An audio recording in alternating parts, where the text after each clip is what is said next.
Welcome to the Diversity Connector podcast, where we explore the rich tapestry of human experiences. I'm your host, Gertrude Mache, and I would like to acknowledge the traditional custodians of the country on which we meet today. I would also like to pay my respects to elders, past, present, and emerging. And together, as we dive into conversations that bridge cultures, challenge stereotypes, and celebrate the unique perspectives each of us brings to the table. Each episode is a journey through stories and insights from a kaleidoscope of voices, each sharing their colorful narrative. Whether you're at home, on the go, or just anywhere in between, you're now part of a community that values understanding, inclusivity, and the beauty of diversity. So plug in your headphones, get comfortable, and let's connect through the power of our shared stories. Welcome, and thank you for joining us on the Diversity Connector podcast. Welcome back, everybody. This is Gertrude Mache here in beautiful Melbourne, Australia. And today I am graced with the presence of yet another fascinating guest. Welcome, welcome, welcome to our tribe. Please tell everybody your full name, where you're based, and share your story with us today.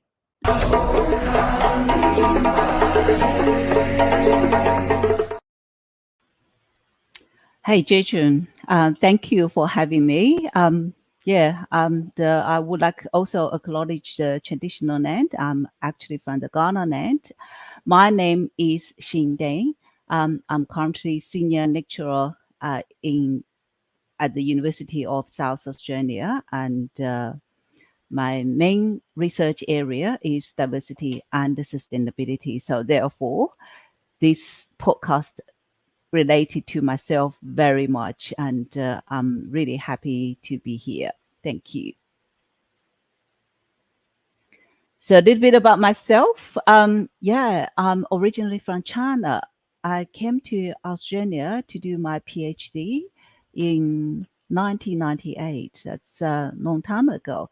After my PhD at Monash in Melbourne, I looked for a job and found a job at the University of South Australia. So therefore, I moved to Adelaide and I've been staying with the same university since then. So, my experience is quite typical for many international students. And of course, my background probably also very related to this diversity theme in this podcast.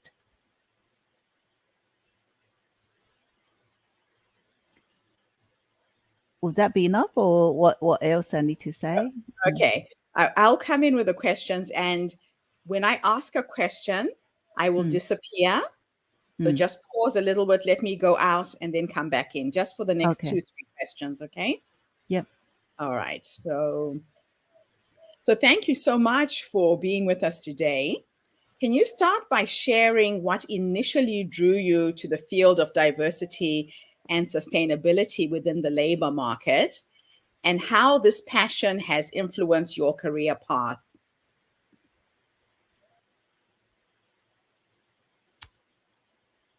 Well, that's a long story. So, where I should start? My PhD is about environment economics.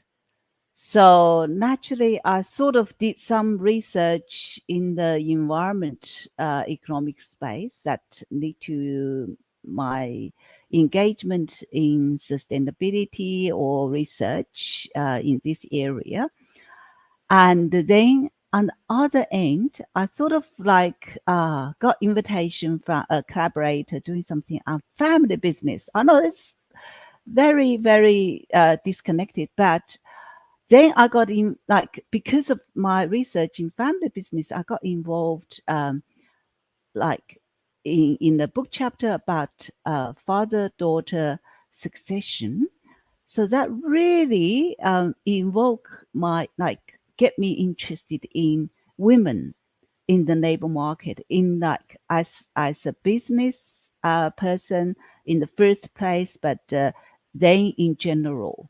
So of course, myself is also a migrant woman, and I really understand how difficult it is for a woman, um, for women to build a career in like in a foreign country, not also even in your home country. It's lots of struggle.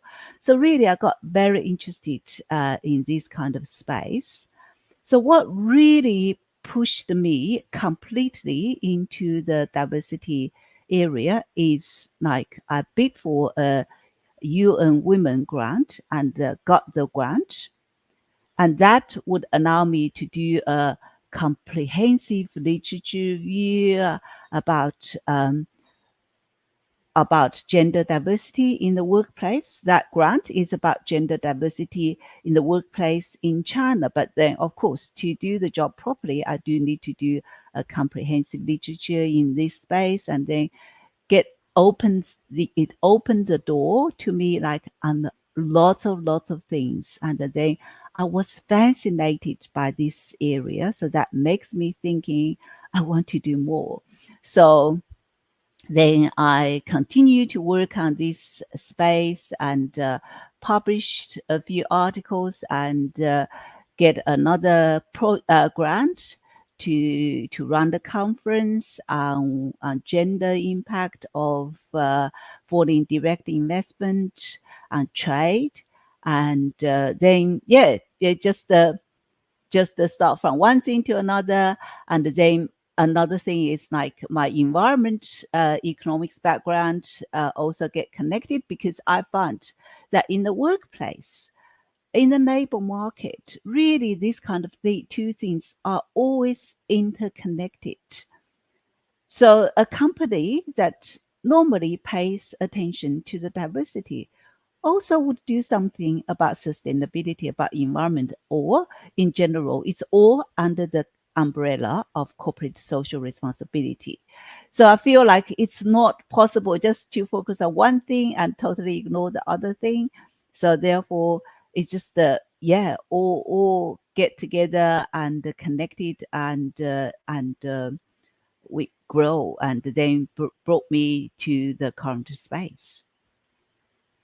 Fantastic.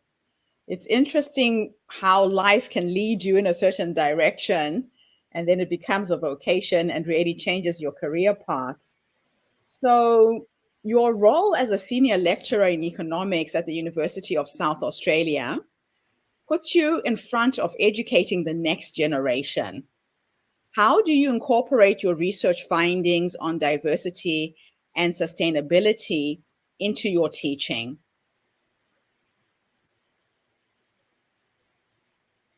And now you can just answer. I'm not going to disappear because I've got enough. Yeah. Okay, thank you. Oh, economics is actually very, very related to sustainability. Surprise, surprise. Lots of people, each time I mention economics, people would say, oh, it's all about mathematics. No, that's not true. So the first concept in economics we discuss is scarcity. Basically, the reason we need economics is because we have limited resources. So sustainability, or the wise use of the resources is actually the essence of economics. So in day one, so we have to discuss sustainability. So how can we allocate the limited resources, because human being has unlimited wants. So that's actually the definition of economics, is to understand how can we allocate limited resources to meet or to deal with the unlimited wants of people. So we need to do it in the sensible way, including using the price, of course, and also thinking about environment, right, in the sustainable way. And in terms of diversity, that's also very much related to our first lecture in economics, which we have normally introduced a concept called possibility production possibility frontier, basically saying, what would be the production possibility, the how much how much society can produce in that given time. And I always can bring in this diversity issue. Like I said, look, we are like humans are human capital. We like it's a very every human is essential resources. And then basically, if we have more women to participate, the workplace, the workforce, or we have more migrants to participate workforce. So we have increased the human capital in this company. I keep on saying company, sorry, in this country, and expand. So if we have more women to participate workforce, if we have more migrants coming to this country. So in fact, we have improved the human capital of the country or the nation, and we would have expanded the production possibility frontier. That means as a nation, we can produce more. And if we look at our GDP, look at all the economic indicators, we can always link to that, right? So with more migrants coming to this country, that Australia actually avoid economic recession during the financial crisis. So lots of examples that can allow me to introduce diversity and sustainability. So in your view, what are the most significant barriers to increasing the labor market participation amongst underrepresented groups? And what strategies have you found to be the most effective in overcoming these barriers? That's a good question. Well, I guess the answer really depends on different nation, different country, or even different cohorts. But if I'm really need to say one thing, I would say, especially in Australia's context with, the concept of diversity is almost a norm. I think the most important or most difficult barrier is probably unconscious bias at the moment. So people just, still got this stereotype about women, about migrants, about, lots of people, like old people. So that is not, those kind of stereotypes are not necessarily true, but it does limit ourselves as a woman, as migrants from, pursue a better career and also do things differently. But of course, that also limit the employer, the company's ability to diversify their workforce and become more sustainable. Yeah. So, in terms of your second part of the question, well, I think there are lots of brilliant ideas that have worked for many companies. I think I will spend hours talking about that. But I think one thing people always know, and I feel that is very effective, would be set a target. Right. Set a target about your company, about diversity, about sustainability, that would always make a difference. And people will sometimes say, oh, we can't do this. We like, for example, they're talking about the board diversity, and people said, oh, we can't get more women in the board. No, that's not true. You can do some simple things and say, let's have one woman in the next 1 year, and you will have it. You will be able to find one.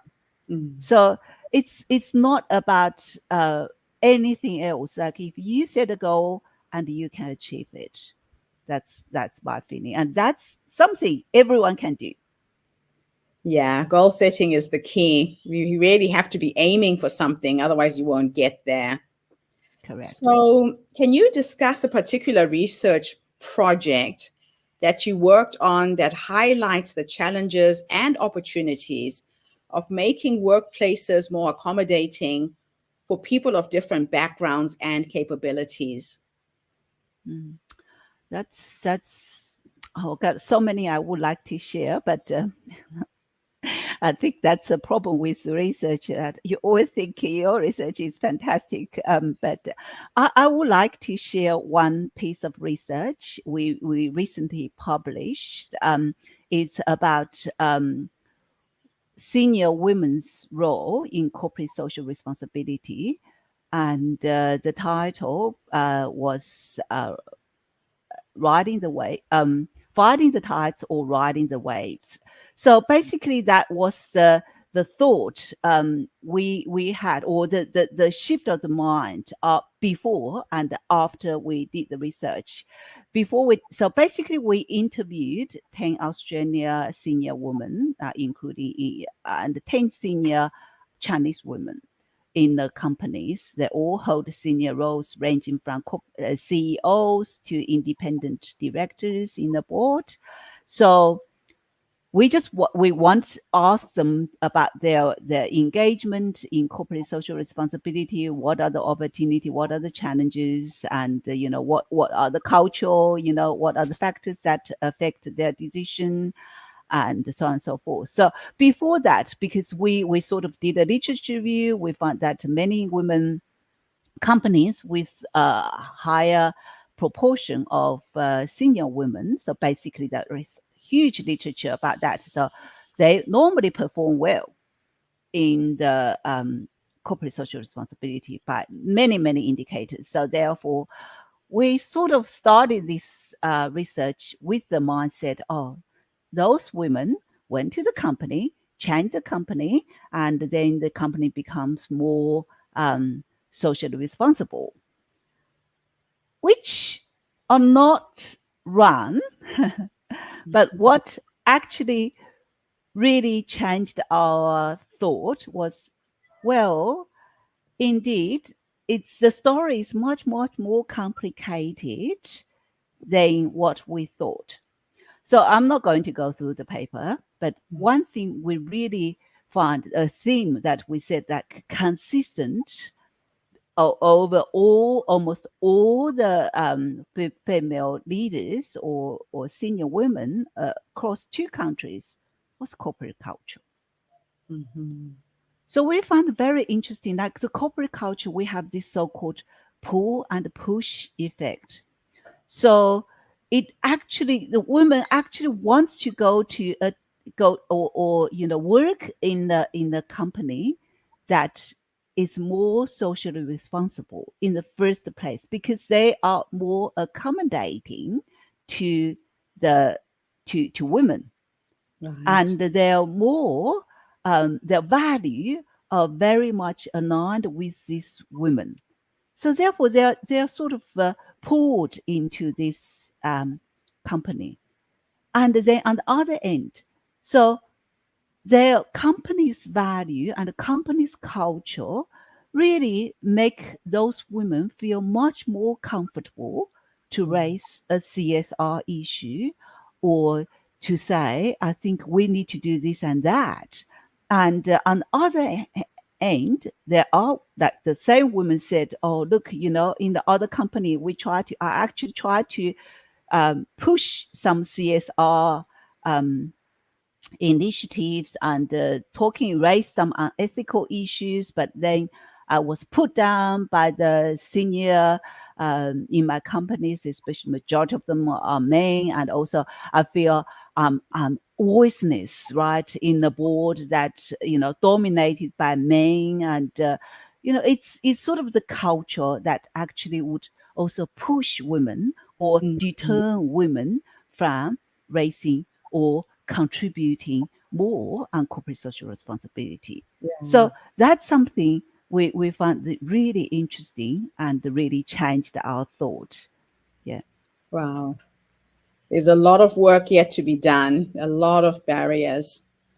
So as a regular commentator for the SBS radio Mandarin program, how do you use this platform to raise awareness and advocate for changes in diversity and sustainability in the labor market? Yeah, I found SBS Radio is really a fantastic platform for me to promote this diversity and sustainability. Yeah, because there are many topical issues are actually related to diversity and sustainability. Like in the during the pandemic, I think I've done probably 2 or 3 interviews about flexible work, about return to work, and uh, yeah, because that's something really close to people's heart. Why it is important to maintain some flexibility, and also we talked a lot about budget. The Yes. budget, like I remember last New South Wales budget, they have a range of measures trying to encourage women to stay in the workforce, and also provide more flexibility in terms of the schooling. And they also have lots of exciting things happening. For example, the 4-day working week trial. So that, yeah, so I would also like to, I also talked, I think a couple times about the statistics and about the implications. And yeah, and I feel like as a migrant, as a woman, as a researcher, this is my way to give back to the community and to disseminate the most up-to-date research, um, um, diversity and sustainability, and also connect to my community. So it's really good for me. That's awesome. So, from your research and observations, what are some of the most innovative or effective practices companies are implementing to promote diversity and sustainability in their workforce? I think I mentioned one, which is that the target. Also very simple but very effective. And another thing is, I think what we observed is like blind selection, gender blind selection process, right? When you're like in your work, so basically you just yeah, don't ask for gender, right? Yes. Don't ask for the age. Don't ask for the background. And then basically just look at this person's experience and qualifications and to see that would fit into the company. So really try to do that. And yeah, there are some research to indicate that inclusion is very important. For example, I remember I read a research that talking about like they have to include at least one woman, at least 2 women in the shortlist versus only one, right? If you Yes. include one woman in the shortlist, it doesn't change the outcome of the women. The doesn't change the chance of women being hired. But if Hmm. you say I have to include 2 women in the shortlist, I'm not saying that you have to sort of like lower down your selection criteria, lower down the standard. Just basically simply say I want 2 women in the shortlist. That Yes. action itself actually significantly increase women's chance of being hired in the position. So Yeah. it's just a very simple thing. Yeah, and does Uh, make a difference. It does make a huge difference, and it's good to see that things are changing. So, how do you measure the impact of improved labor market participation and workplace accommodations for people of diverse backgrounds and capabilities? And are there specific metrics or outcomes that you look for? Well, unfortunately, we don't have a indicator or matrix that cross the nation, not even in Australia, that could allow us to measure the diversity in the workplace apart from the gender diversity. So gender diversity with, with women gender diversity Australia. So they now like recently published statistics by company that is fantastic. For other things, we really, I mean, the matrix, the data, we have to look in the different companies' corporate social responsibility report. And Yes. really, it's up to this company to report this kind of situation or this kind of statistics. And there is no mandatory reporting, and there is, no consistency in terms of reporting. Like the company can choose, okay, to report this year, but next year, or some companies can choose to report gender diversity, other can report, other diversity. But I think gender diversity is sort of like a more acceptable or a sort of normal practice now, because lots of companies are like feel obliged to do so. And also if you're the listed company, it's also mandatory for the company to produce. But in terms of the other diversity index, like the migrants, right, like the aged, that's still like the data and the statistics are sort of like very, very rare. Like you can probably find one report from one not for profit organization, and then you get some information, but next year you don't have it.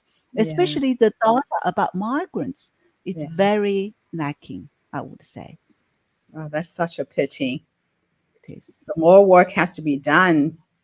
So correct. the concept of sustainability in the labor market goes beyond environmental considerations. Can you elaborate on how sustainability intersects with economic and social aspects within your research? Mm. It's you're quite right, because when people heard about sustainability, people always thought, oh, you need to do something about the environment, which is correct, but it's Yes. much more complicated. The sustainability, if we just look at the like, can come across lots of areas, and we can really think about, okay, the first thing about sustainability is the sustainability of your own business, right? Yes. You want to run your business year on year, right? You want your business to grow. So that's the first thing that you want to see the sustainability, right? And then how can you achieve that? So Yeah. that's one thing. But that sustainability, if we want to just focus on the workforce, we want to say, well, it's really important for you to attract talent and People. also to maintain the talent. Of Yes. course, that sounds very important. It's really important in such a tight labor market. How can Mm, attract the talented people into your company and retain them and won't yeah. lose them to other companies, right? That Mm, is a challenge. Probably lots of companies have failed in the last few years and continue to fail, no matter what the labor market is, because the talents are always something in economics we would say scarce mm, mm. sources that people want.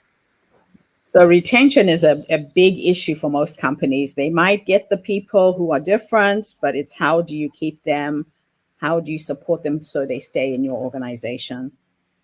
So Yeah, you, that's very important. That's very interesting. And as I said, it's actually a big discipline about this. For mm, example, human resource management and also other things. But but also like what we just talked about, right? The company's culture and the yes. company's practice. Lots of soft things Hmm. that is in quite now plays lots of role in terms of attracting talent, because like your company's environment statement, right? Whether your company is doing the right thing or not, would actually also um, persuade people to join or leave your company. So that's quite crucial, Culture. Yeah. apart from money.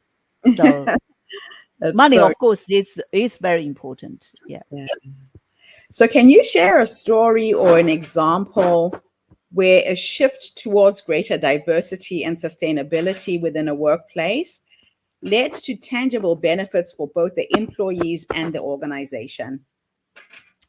Okay, I got quite a few, but let's just do let me share two. One is about diversity, that is also related to it's actually a story shared with me from one of the interviewees I did in that research.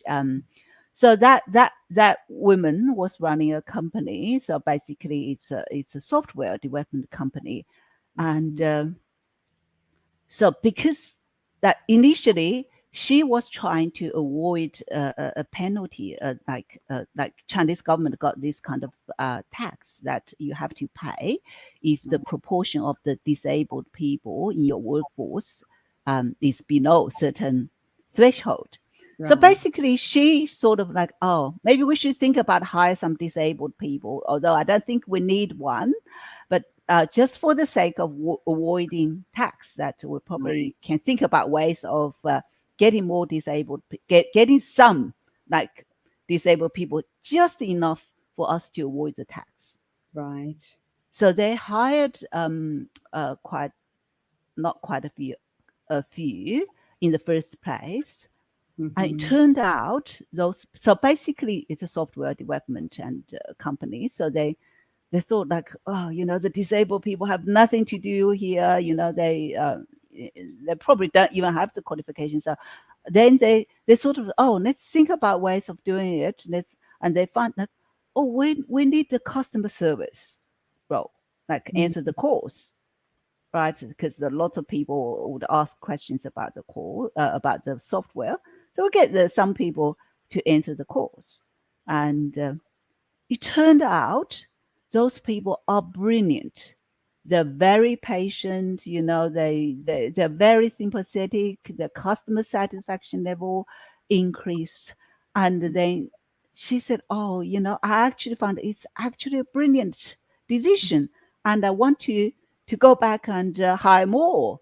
And then they actually expand the workforce of disabled people way beyond the legal requirement is. And indeed, some of them, and she said, look, some of those people, the employees, actually are the employee of the year because of the brilliant job they've done. And those people, of course, they really happy to be able to find a job in Yeah. in this company and use their skills. And yeah, it's a win-win situation. And she said to me, I was really touched and feel grateful that I hired those people. So it's purely self-motivated, self-interest motivated, but it turned out to be brilliant. And also I feel so good, apart from like this woman, it's not a burden for the company at all, but also yeah, create add more profit for the company, improve the quality of the customer service, and also turned out to be brilliant employee. Well, it's wonderful when you have these happy accidents happen within the organization. So my final question for you is the labor market you're most excited about exploring further. How do you believe that this can shape the future of work within the labor market?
What happened? You dropped out.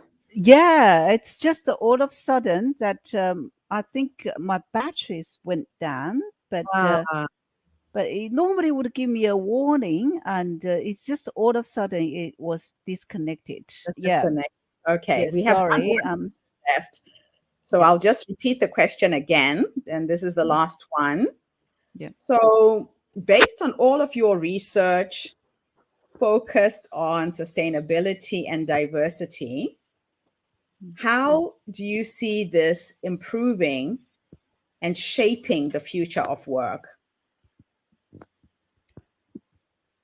Well, that's a big question, and I think so. Diversity and sustainability, both of them would actually change lots of things we think. So the way we run the work would be changing. So first we have different workforce that we need to deal with. That part, I think it's always true. Not even without migrants, even without women entering the workforce, Yeah, right? So the generation would be different. So lots of people would think, oh, women, oh, because of women, we have to change so many things because of, the migrants. It's not necessarily true. Sometimes we would say that because these changes would always happen, but yeah. it does pose a different challenge. Mm-hmm. Say, like now, you know, for example, when you're talking about the flexibility in terms of workforce, it's not always about women, but people would always blame women or blame, oh my, these kind of people. So makes things difficult. So I think we definitely people in the workplace, whether you're manager or whether you are just the employee. So it does have to see you do need to change the mindset. So that's I think one thing we need to look at. And another thing I would like to add is actually it's beneficial. Like lots of people when they talk, especially like feel like, oh, if I'm not the party that being promoted, I will be disadvantaged. Like, Mm-hmm. lots of men feel threatened after we publish this gender equality index, right? So no, it's not about, you know, taking something from you or existing group. Like Mm-hmm. people think about migrants, always thinking, oh, migrants would take job opportunity from people. That's not true, right? We've got so many migrants, and Australia's unemployment rate is a historically record high, low. So that's not true. But it's generally in overall it's good to have Yeah, more diversity, and it's good for the whole human race, for one company, for all companies become more sustainable, for the whole society become more sustainable. But there is some small price that we need to pay, and I want to say, don't be discouraged by this small price you're paying right now, because in the future, you're going to reap a much bigger benefit. And as yes. a whole, as a society, we are going to enjoy a much bigger profit or benefit with more sustainable society, with more diversified workforce and society as a whole. Fantastic. Well, thank you so much for coming online today and sharing your research, your knowledge with us and with our community. Your work is needed. There's so much to be done in this space, and diversity and sustainability is an amazing combination that you've now brought to the fore for us to explore as well. Thank you so much. Thank you for having me. And thank you to everybody who's tuned in today. The Diversity Connector is bringing you voices and stories of people from all over the world, shining a different lens, a different perspective on how we can celebrate our diversity. So tune in again tomorrow when I interview yet another amazing guest. In the meantime, have a fantastic day, morning, or evening, wherever you are in the world, and bye for now. And that's a wrap, everybody, on today's episode of the Diversity Connector podcast. Thank you for tuning in and being part of our vibrant and global conversation. I'm your host, Gertrude Mache, and it's been an honor to share this space with you, where voices from all walks of life come together to weave a tapestry of diverse perspectives. Remember, every story you've heard today is a thread in the larger fabric of our shared humanity. So, as you step back into your world, carry these stories with you and let them inspire you to embrace and celebrate the rich diversity around us. Don't forget to subscribe, rate, and review our podcast to help us share these inspiring stories with more listeners. Do follow us on social media by looking for the Diversity Connector podcast for more updates. Until then, keep connecting, keep listening, and keep celebrating the beauty of diversity. This is the Diversity Connector podcast signing off. Stay curious, stay open, and definitely stay connected. Wonderful. Thank you so much. You're welcome. Okay, so let me give you this link to this form. If you could kindly fill it out and upload photographs. It would be good if you have photos with your students to doing your work. You know how they say a picture tells 1,000 words? The magazine is very, very visual. So I'll put this in the private chat if you can click on it before we go. And once my ghostwriters write the article, it will be based on our conversation and what you put in the form. I will email it to you to approve before we print. Okay.